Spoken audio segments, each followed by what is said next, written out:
Welcome, everyone, to our candidate interview sessions for the 2023 Evanston Municipal elections. My name is Tom Ozer. I'm a board member with the Democratic Party of Evanston. I'm joined by my fellow board member, Barb Cornu, and today we will be speaking with Juan Geracaris, who is running for alderperson of the Ninth Ward in Evanston. I'd like to thank you all for joining us and watching this video. Juan, would you like to take a moment to introduce yourself to the Evanston community? Sure. My name is Juan Geracaris. I've lived in Evanston since 2007. 2007, my wife and I purchased a home in South Evanston here. I attended Northwestern University, and I've worked and lived in Evanston since 1993. I am mentioned it a little bit before. I'm an immigrant from Argentina, naturalized citizen. Lived here in the States since I was three. Um, yeah, and kind of I can go in a little bit how I kind of came to be interested in this position and be appointed. I um, so became pretty involved in the PTA school community. I, held various positions there as the liaison for the two-way immersion families and the PTA board. I've been a PTA vice president. I also chaired the garden. I was a garden chair, so I'm an avid gardener and interested in um, environmentalism. So did that. Um, Also involved with the Latino community through my board membership. I was one of the founding members of Evanston Latinos, which is a local nonprofit that does a lot of good work here in Evanston. That became a nonprofit after, um, initially becoming a community organizing and advocacy group. Also, did work with the Hispanic Family Association, advocating for mainly for language access for parents and um, expanded resources for the TWE teachers.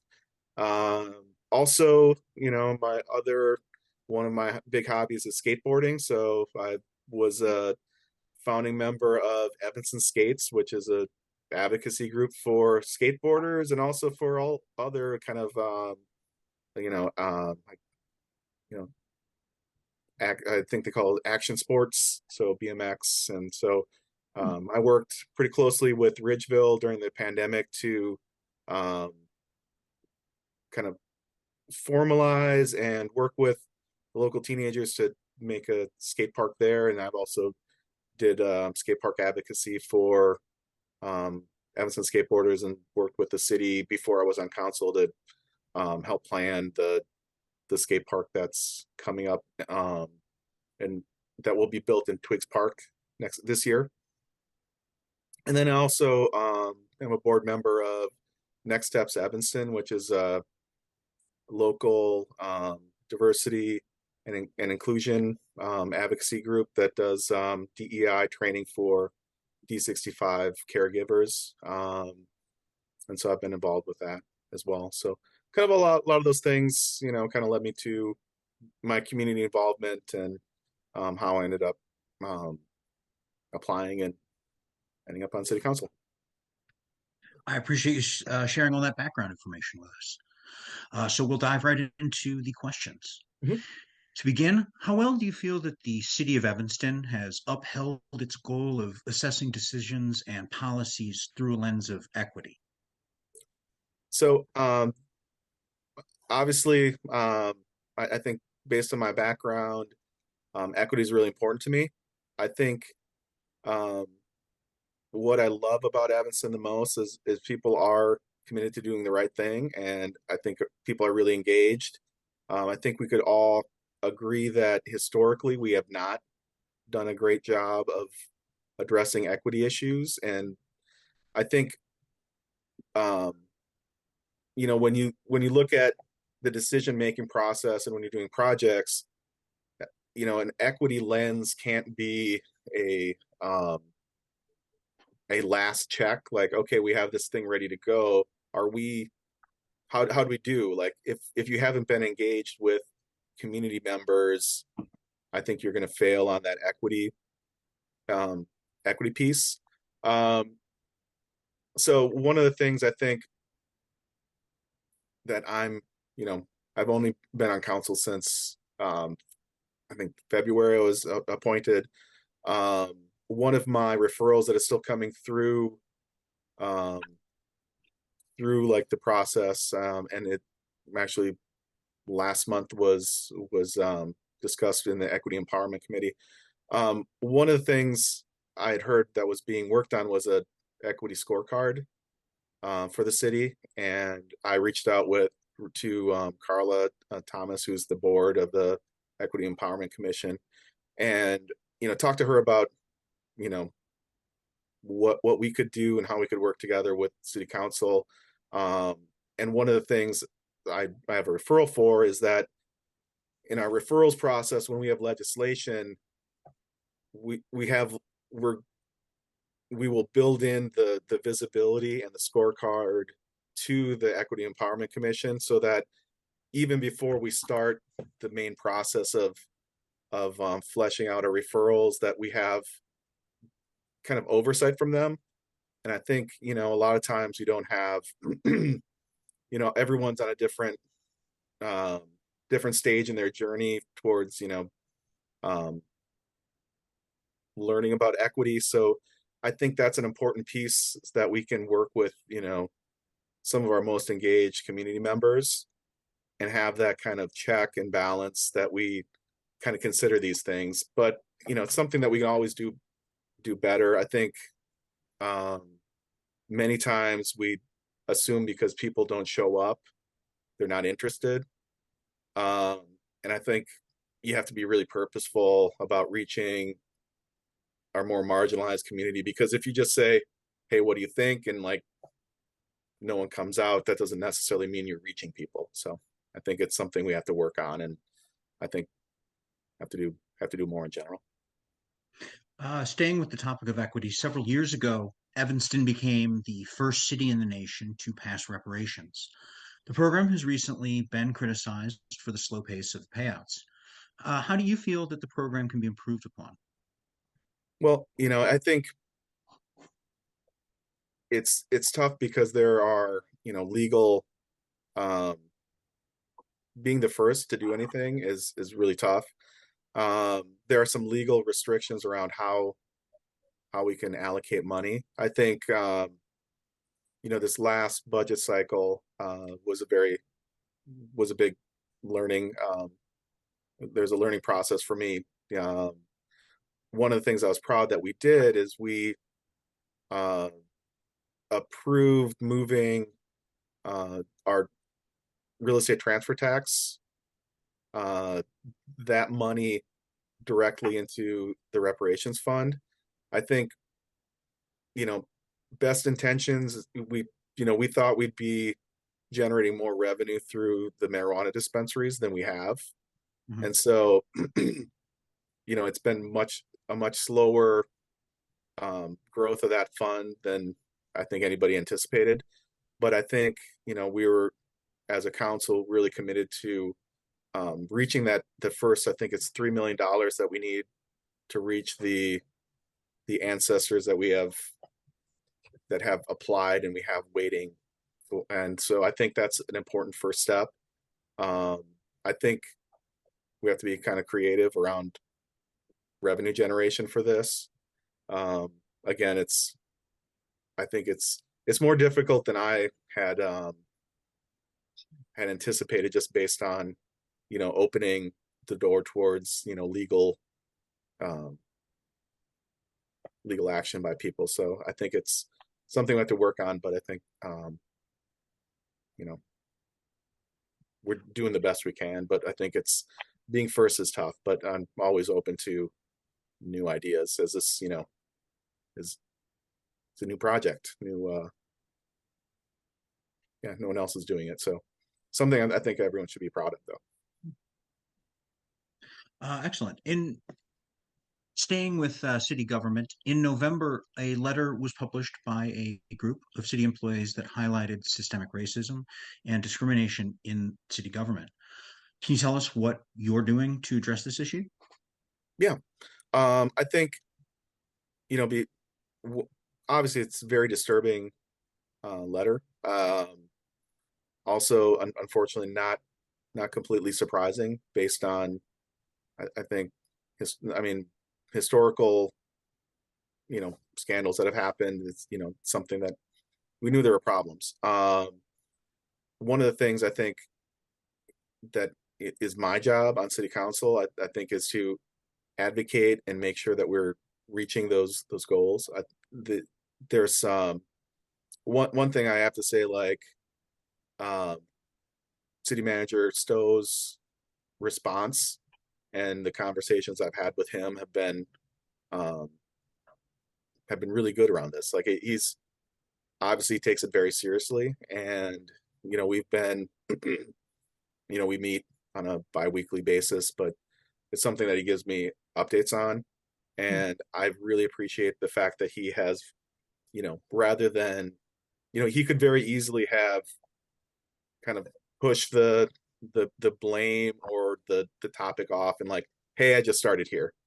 But I think he's really taken the challenge and said, like, I'm going to work to fix this.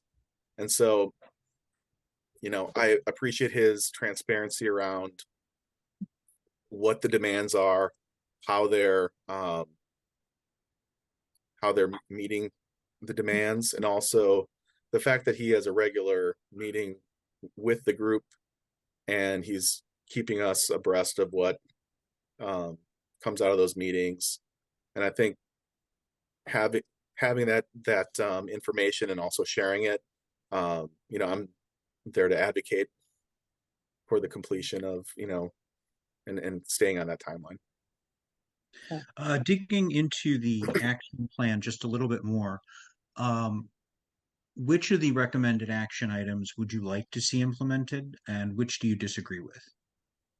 I To the the letter that mhm, was published included an action plan for the city. yeah, Uh, so those are the action items that I'm referring to.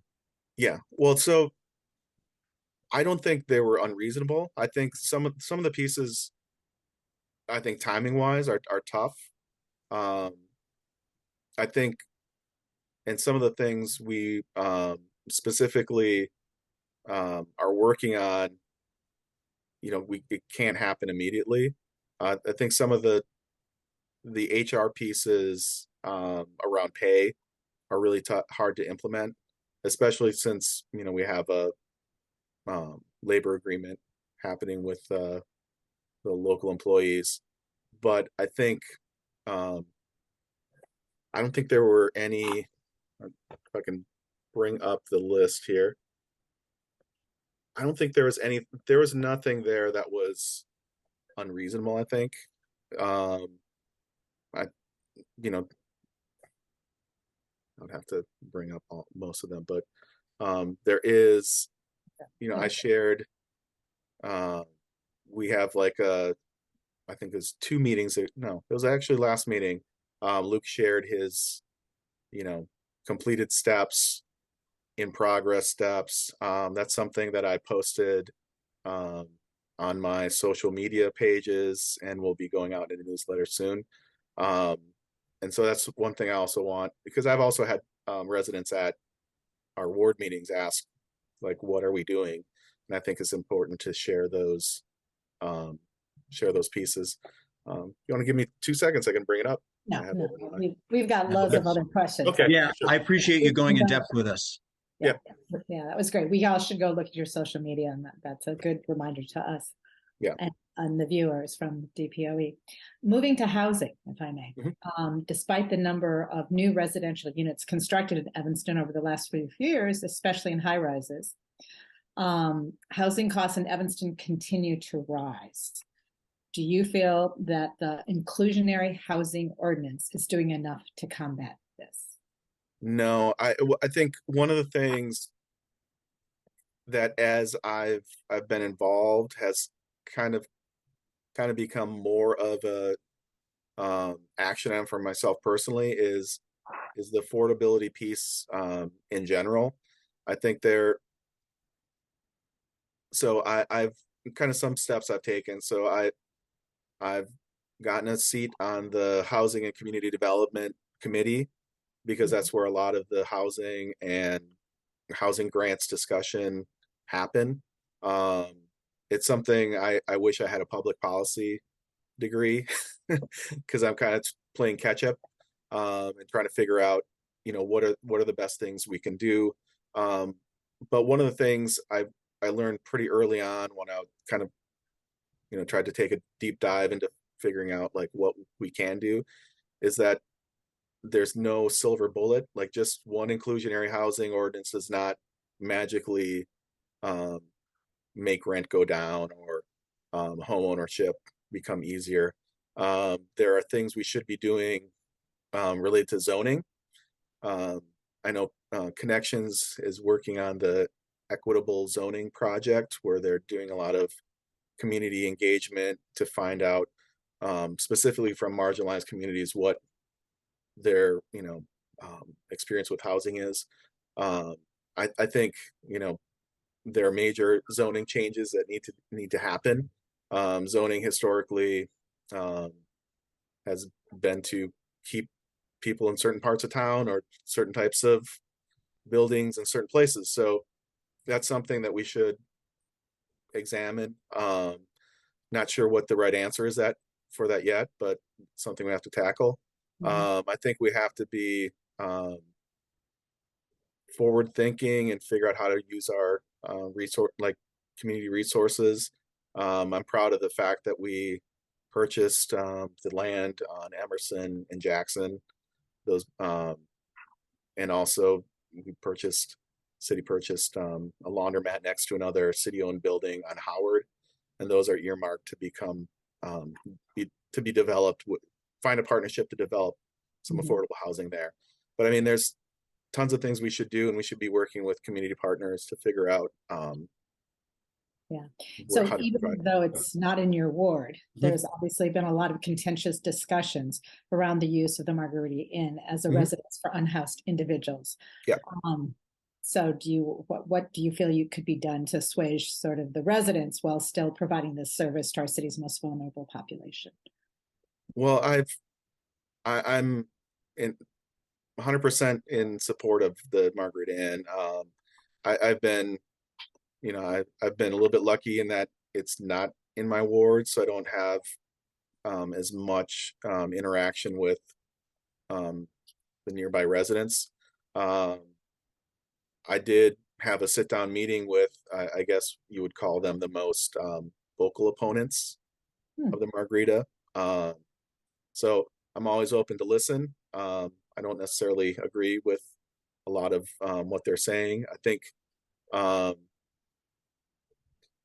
part of, at least me personally, I think part of a little bit of the I guess hesitancy from some residents.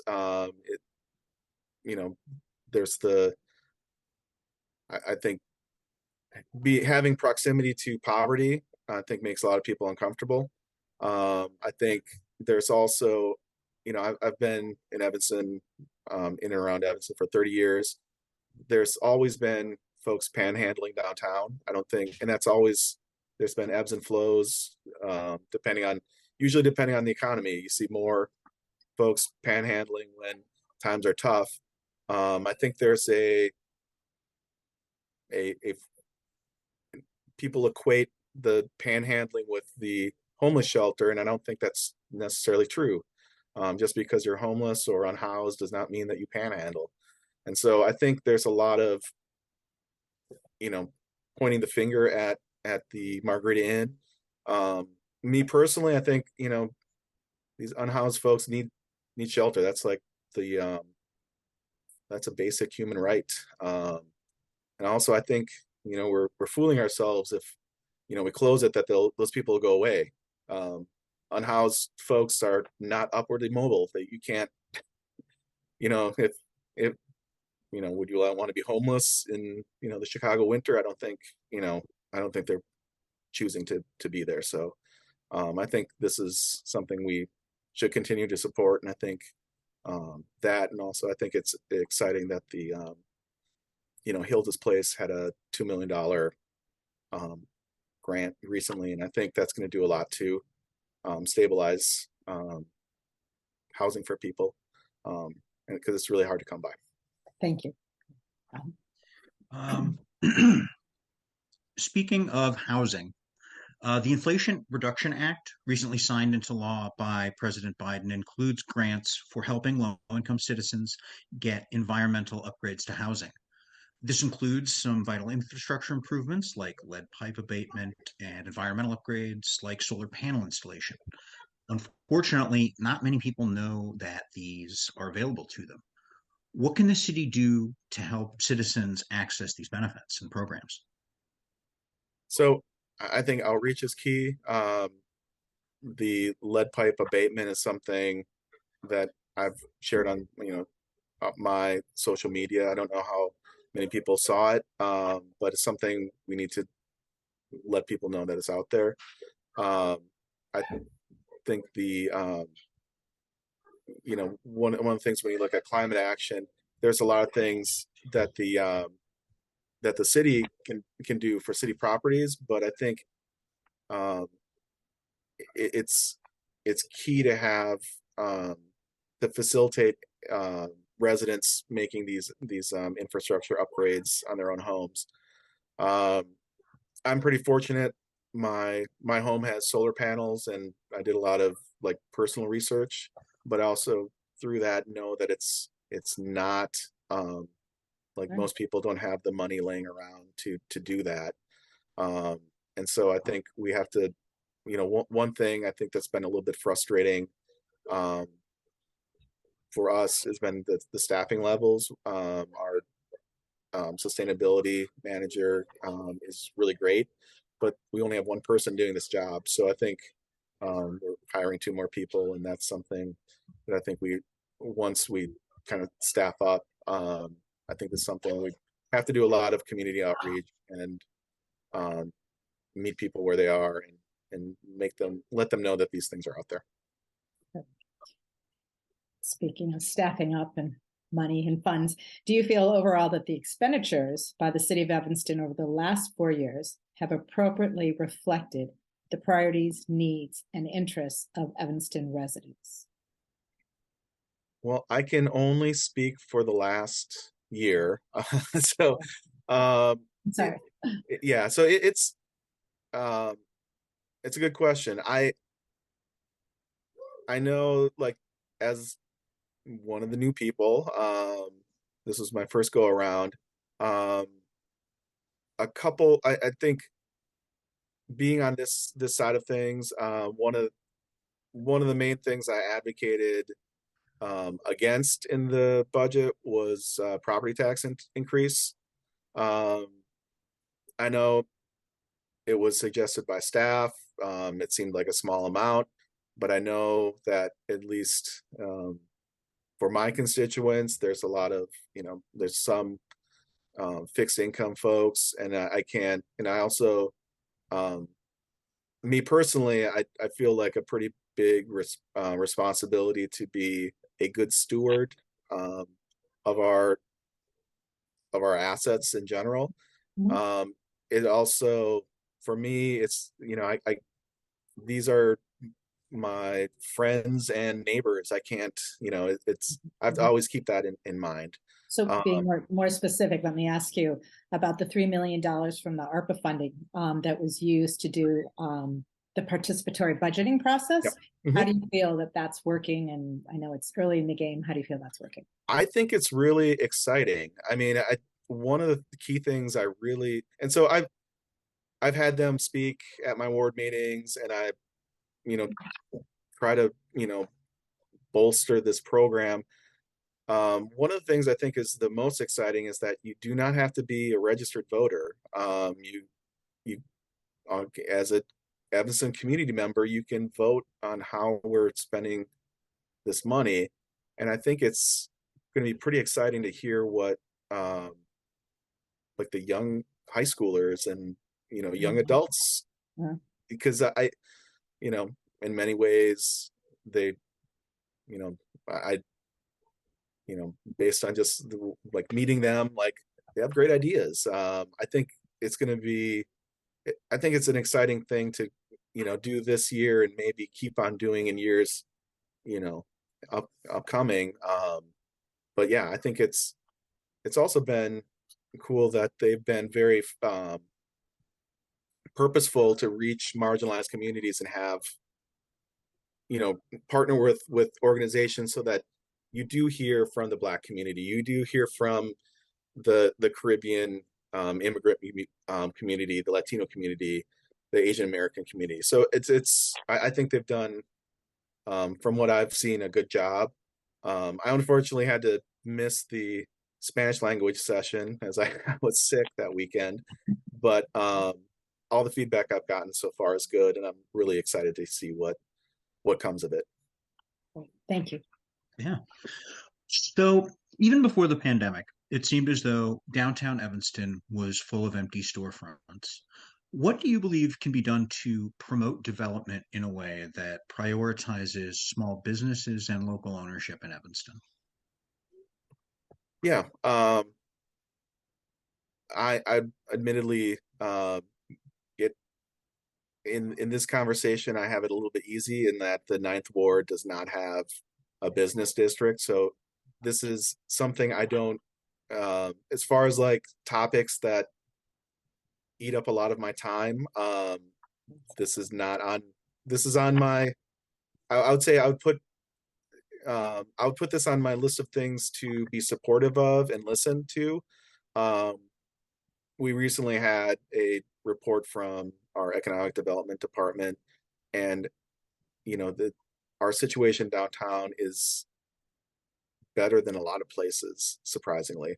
I think some of the ARPA funding things that we've done, like Northlight, and also like giving money to the Ox, are things that will booster economic development.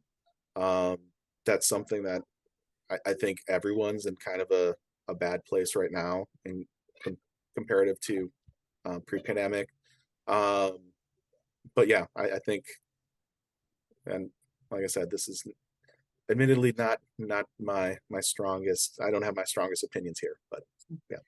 Speaking of another entity in Evanston, Northwestern, Mhm. which is of interest to you, is a big part of the Evanston community. How Yeah. would you make sure the city's relationship with the university adds value to the lives of our constituents, of your constituents? Yeah, so this is a good question. So I always like to say that Evanston wouldn't be Evanston without Northwestern, or vice versa. I think ideally we should have a. Is it just one second? Do you hear the noise in the background? Just a Okay, little. okay. It's okay. My kids are It's okay. okay. They're just being kids. So ideally we should have a symbiotic relationship and work closely. I'm an alumni, I also work there, so Oh, wow. yes. So in any major votes, I need to recuse myself. So Okay. yeah. So that's Wow. yeah. Well, so let me ask you this question, since you're going to have to recuse yourself about Yeah. it. It's part of the interview questions. Northwestern's Mm-hmm. planning on rebuilding, obviously, their football stadium. Are you in favor of the plan they've submitted? If not, what changes? How would you like to get them to change their plan? That's different than what changes, but how would you actually implement, asking them to listen or? Yeah. So what I've been telling people is, and so I have, this is like a hot button issue, and I have conversations with neighbors and folks I meet on the street. And so what I can do is I can advocate, I talk with the mayor, and I talk with my colleagues, and I talk with City Manager Stowe, and this is something that, you know, I pass along information. I have opinions myself, but that's, you know, unfortunately, because I'm an employee, I have to kind of Okay, right, not okay. not really publicly yeah, weigh in too much. So All right. That brings us to the end of our questions. Juan, I'd like to thank you very much for taking the time to answer our questions. I know that the voters of Evanston will appreciate you making yourself available. And Barb, thank you for joining me and helping us host this session. And I hope everyone who watches this votes in the election and chooses to join the Democratic Party of Evanston to participate in our endorsement process. Thank you very much. And that is the end of our session. great. Nice to meet you. Yeah, nice meeting you too.